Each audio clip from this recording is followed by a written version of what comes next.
E se eu te dissesse que você não é o protagonista da sua própria história?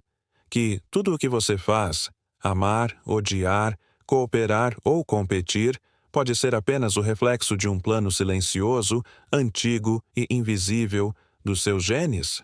Pois é. No vídeo de hoje, a gente vai explorar um dos livros mais provocadores do século XX, O Gene Egoísta, de Richard Dawkins. Uma obra que não só mudou a forma como a ciência vê a evolução, mas também pode mudar a forma como você vê a si mesmo e os outros. Segura aí que a viagem é longa, cheia de reviravoltas. E no final, você pode até querer se rebelar contra a sua própria biologia. Vamos lá.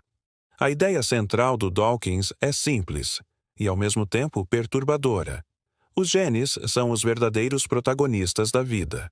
Não a espécie, não o indivíduo, não a comunidade. São os genes que realmente importam na seleção natural. E o que nós somos?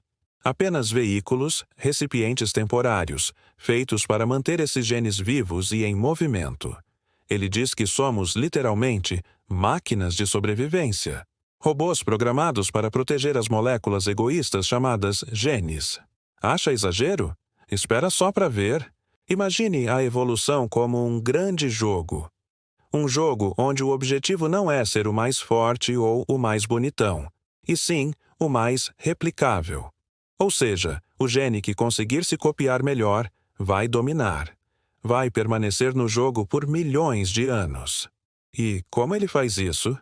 Se escondendo dentro de corpos que o ajudem a sobreviver e a se reproduzir.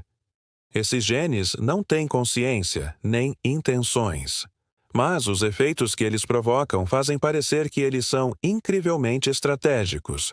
Tudo começou há bilhões de anos, num caldo de substâncias químicas, onde surgiram moléculas com uma propriedade especial. Conseguiam se copiar sozinhas. Isso foi o começo de tudo. Esses primeiros replicadores passaram a competir entre si por recursos, e as versões mais estáveis, mais eficientes em se replicar, ficaram. Com o tempo, evoluíram, se protegeram com camadas, se agruparam e deram origem ao que hoje chamamos de genes. E o mais doido, Dawkins diz que esse processo de replicação não parou nos genes. Em um certo ponto da história, surgiu um novo tipo de replicador, os memes. Mas calma que já eu chego lá. Agora vamos para o comportamento. Você já viu algum animal fazendo algo que parece extremamente generoso? Tipo uma mãe que se sacrifica pelo filhote? Ou um animal que cuida de outro? Dawkins explica que isso não é altruísmo verdadeiro. É estratégia genética. Quando um animal ajuda outro parente, ele está, na verdade, ajudando cópias dos seus próprios genes que estão naquele outro corpo. Esse é o conceito de seleção de parentesco. Parece cruel? Mas faz sentido. O gene não está pensando em família. Ele está jogando para ganhar. Se ele ajudar a si mesmo indiretamente, por meio de parentes, melhor ainda. E se você achava que só humanos mentem? Surpresa! Filhotes também mentem. Claro, em um sentido funcional. Eles exageram suas necessidades, fazem sons mais agudos ou se movimentam de forma mais frenética para chamar a atenção dos pais. E sabe por quê? Porque existe um conflito de interesse entre pais e filhos. Os pais querem investir o mínimo necessário para manter seus genes vivos, e os filhotes querem o máximo de atenção possível. É a famosa batalha das gerações. Já ouviu esse termo? Aqui ele é literal. Dawkins também usa a teoria dos jogos para explicar um fenômeno curioso. A maioria dos animais evita lutas fatais. Eles testam força, fazem ameaças, medem território, mas raramente brigam até a morte. Por quê? Porque isso não é vantajoso para os genes. Se morrer, acabou o jogo.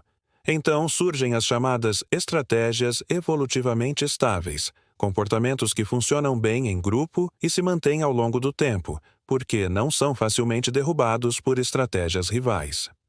Você achava que planejar quantos filhos ter era coisa de humano? Que nada! Muitos animais decidem o número de filhotes baseado no que conseguem sustentar, mas não por altruísmo para com a espécie, e sim para maximizar a chance de sucesso dos próprios genes. É tudo cálculo genético. Se tiver muitos filhotes e não conseguir alimentá-los, perde. Se tiver poucos, perde eficiência. É um jogo de equilíbrio. Outra parte incrível do livro é a análise da batalha entre os sexos. Machos e fêmeas têm gametas diferentes. Os óvulos são grandes e caros. Os espermatozoides, pequenos e baratos. Isso muda tudo. Enquanto os machos buscam quantidade, as fêmeas investem em qualidade. Resultado: estratégias completamente diferentes. Algumas fêmeas só cruzam com machos que provam seu valor, como na estratégia da bem-aventurança doméstica. Outras buscam apenas bons genes, a tal estratégia do macho viril, e depois se viram sozinhas com os filhotes. É uma guerra silenciosa de interesses sexuais, tudo programado por genes egoístas. Dawkins também mostra que nem toda cooperação é desinteressada. Existe o chamado altruísmo recíproco. Eu te ajudo hoje, você me ajuda amanhã. É o famoso toma lá, dá cá da natureza. Isso só funciona em espécies capazes de reconhecer indivíduos e lembrar de interações passadas, tipo primatas, golfinhos e a gente, claro. E tem ainda o caso extremo dos insetos sociais, como abelhas e formigas, onde operárias vivem e morrem sem nunca se reproduzir. Como isso é possível? Por causa de um sistema genético especial chamado haplodiploidia, que faz com que essas operárias sejam mais geneticamente próximas das irmãs do que seriam dos próprios filhos. E aí?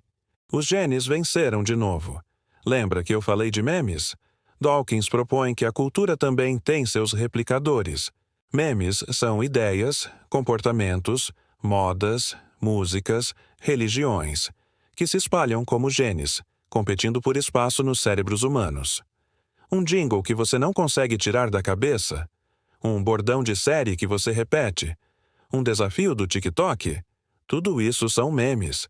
E, assim como os genes, eles também podem ser egoístas. Agora, a melhor parte do livro, e talvez a mais libertadora. Dawkins termina dizendo que, mesmo que sejamos máquinas feitas por genes egoístas, temos uma arma secreta: a consciência. Podemos prever o futuro, simular consequências, criar valores e, principalmente, podemos nos rebelar. Sim, podemos dizer não aos comandos cegos dos nossos genes e memes. Podemos escolher o altruísmo verdadeiro, o amor sem interesse, a compaixão que vai além da biologia. Se de algum modo esse conteúdo te despertou, inscreva-se agora e dê o seu like, pois ele é muito importante para impulsionar o conteúdo do nosso canal. É isso que faz o algoritmo replicar nossos vídeos. E esse é o tipo de meme que a gente quer espalhar, né? E aí, o que você acha? Somos mesmo apenas veículos de DNA? Ou que existe algo além dos nossos genes que define quem somos? Comenta aqui embaixo, compartilha com quem curte ciência. E não esquece, nos vemos no próximo vídeo.